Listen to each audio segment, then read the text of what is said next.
Bueno, quiero contarles que en Chile un 12% de la población sufre migraña. Esto equivale a cerca de 2 millones de personas, de las que un 75%, fíjense ustedes, corresponde a mujeres. Ante esta realidad, la periodista Antonia Cancino creó el Club de la Migraña, que es una plataforma que hoy cuenta con más de 200.000 seguidores en TikTok, una comunidad que está pensada como una instancia de encuentro, de apoyo, para visibilizar, por supuesto, esta dolencia, para encontrar distintas opiniones que permitan, ¿no es cierto?, generar espacios de conversación y también formas de ver cómo aproximarse a los distintos tratamientos, sus precios y, por supuesto, las políticas públicas que se puedan generar en torno a aquello. Y queremos conversar precisamente con la autora de este proyecto, Antonia Cancino, periodista, además creadora, como decía, del Club de la Migraña. Antonia, ¿cómo estás? Un gusto de que estés con nosotros esta tarde. Hola, buenas tardes, el gusto es mío, muchas gracias por la invitación. Así es, el Club de la Migraña partió hace ya 2 años como una idea de poder encontrar más gente que sufre la misma dolencia que yo, y a partir de eso ya hemos creado una comunidad de pacientes que es reconocida también como una comunidad importante que ha visibilizado esta enfermedad en Chile. Estamos avanzando a poquito también para poder instalar el tema en la mesa y poder sentarnos también más adelante a conversar con autoridades de la salud y poder ser reconocida como una enfermedad en Chile, que hoy por hoy eso no pasa todavía, digamos. Perfecto, Antonia, vamos por parte, porque claro, esto nace a propósito de una condición que tú tienes. Cuéntame un poco cómo ha sido tu experiencia viviendo y sufriendo migraña, para entender por dónde partió esta idea que se fue desarrollando en ti. Sí, yo partí con mi primer diagnóstico como migrañosa a los 8 años. Mis primeros episodios fueron a los 5 años, así que yo los recuerde. Entonces ya llevo toda una vida acompañada con esto, pero yo recién hace más o menos 3 años supe que era una enfermedad. Yo siempre pensé que era una dolencia que me acompañaba, pero no sabía que era una enfermedad en sí. Y a partir de eso decidí empezar a investigar más y también aprovechando mi profesión de periodista, empezar a divulgar más sobre esta enfermedad y también aprovechar las redes sociales como para poder visibilizar tanto mi experiencia con distintos tratamientos, mi experiencia como paciente con, por ejemplo, algunos tipos de tratamientos complementarios, etcétera, compartir con más personas que yo no veía, porque esto, al ser una enfermedad muy de repente con muchos prejuicios que se puede ver de que uno puede ser más débil al tener este dolor, se enjuicia mucho de que uno somos personas que podemos faltar mucho, por ejemplo, al trabajo, faltar a compromisos, que no se pueden contar con nosotros por esto. Somos al final personas que nos guardamos mucho este tipo de condición y vamos generando mucha soledad, y eso puede llevar también a episodios de depresión, de ansiedad. Por lo tanto, es algo que en mi caso, en mi historia, me ha costado mucho poder compartir, pero yo diría que ya esta misma instancia de haber creado la comunidad me ha permitido poder también exteriorizarlo y me ha servido mucho también como una terapia personal. Claramente. Ahora, quiero entender, Antonia, lo siguiente, porque claro, todos podemos decir que hemos sufrido dolores de cabeza, pero cuando hablamos de migraña, ¿qué características tiene? Sí, la migraña se diferencia muy fácilmente en términos prácticos de la cefalea, que es el dolor de cabeza, porque la migraña, el dolor parte de la mitad de la cara hacia el otro, es un dolor que da en la mitad como del cráneo, y la cefalea es más bien como un cintillo alrededor de la cabeza, un dolor que rodea la cabeza, en el fondo de la frente, eso es como lo más común. Y además la migraña va asociada a síntomas que son muy invalidantes. Las náuseas, los mareos, congestión nasal. Hay un porcentaje también de pacientes que presentan aura, que el aura puede ser aura visual, es decir, que pueden perder un poco de visión en el ojo. También pueden ir con aura sensitiva, olfativa, que les molestan los olores, la luz, mucha fotofobia. Los vómitos, por supuesto, y todos estos son síntomas que no se presentan, por ejemplo, en el dolor de cabeza.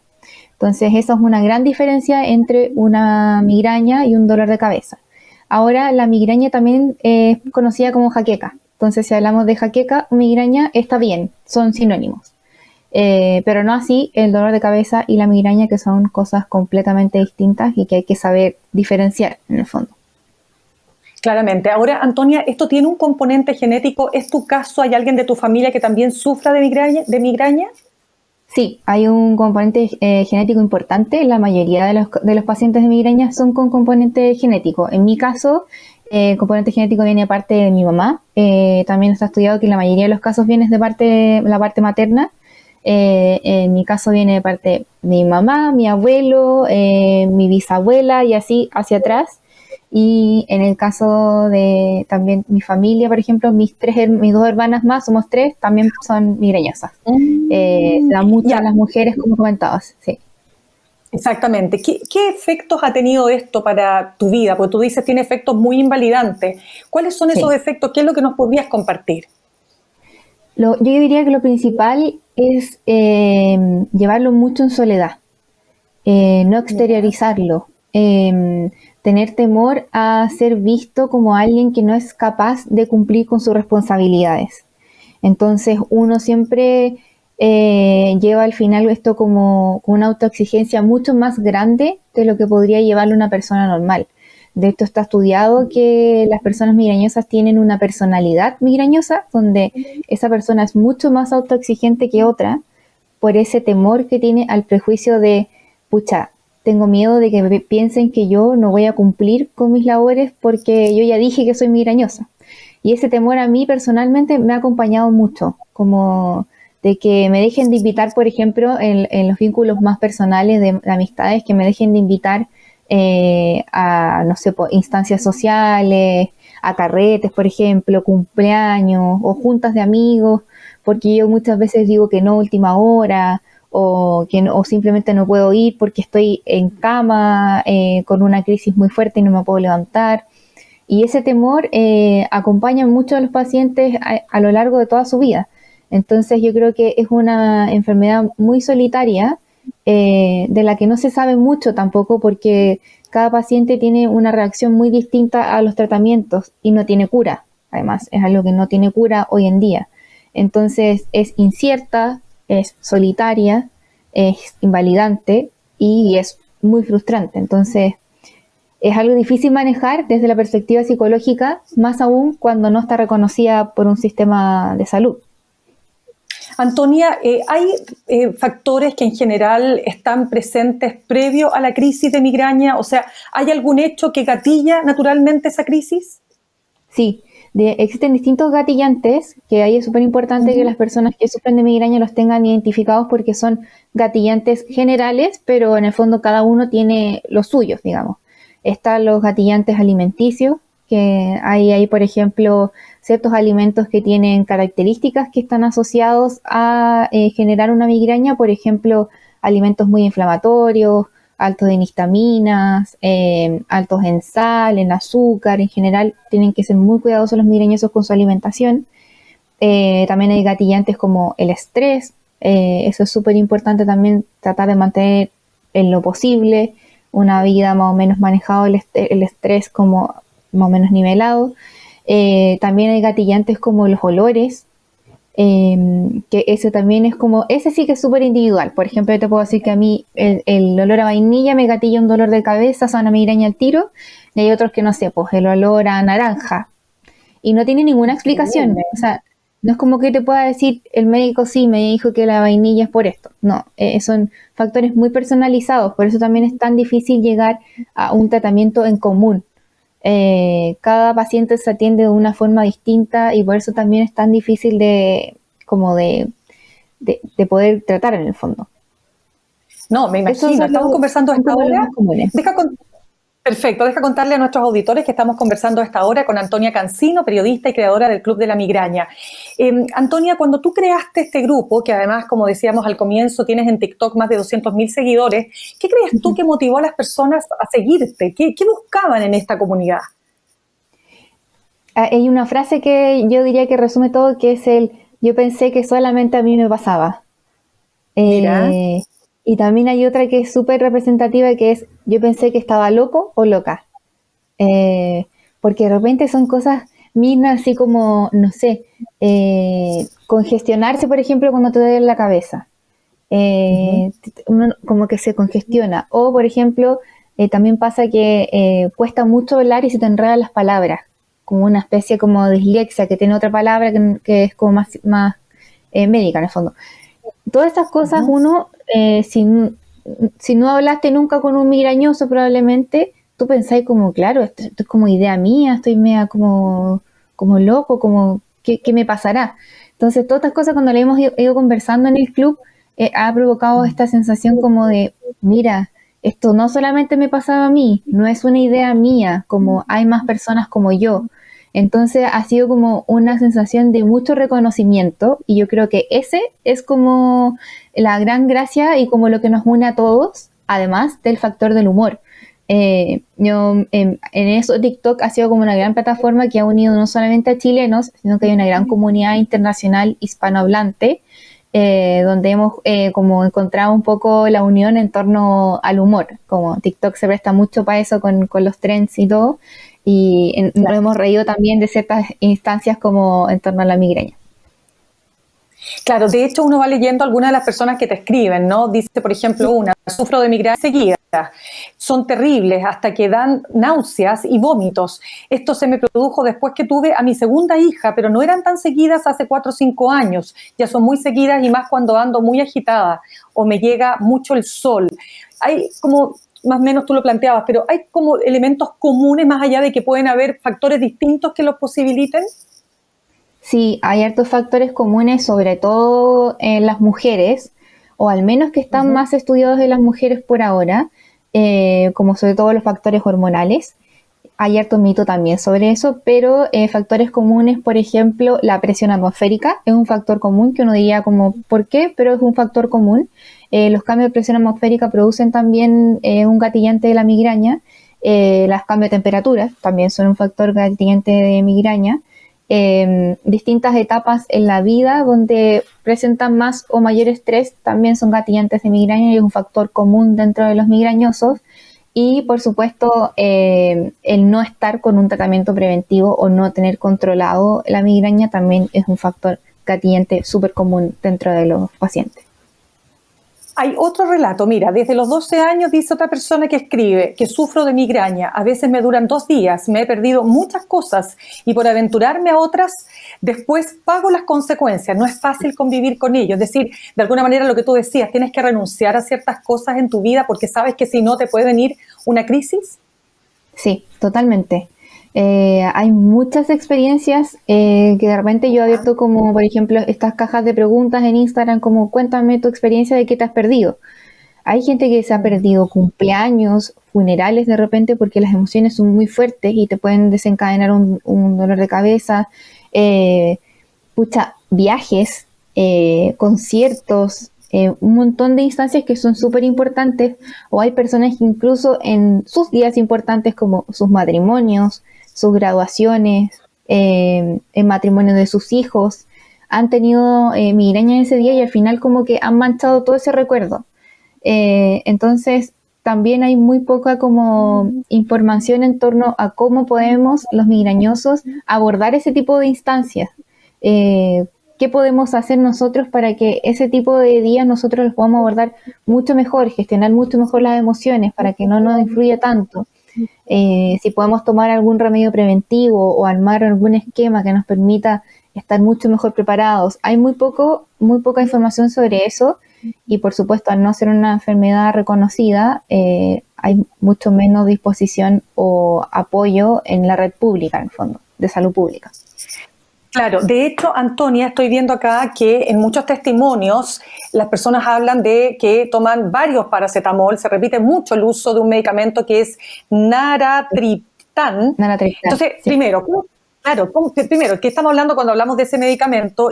Y qué abuso también y con la automedicación.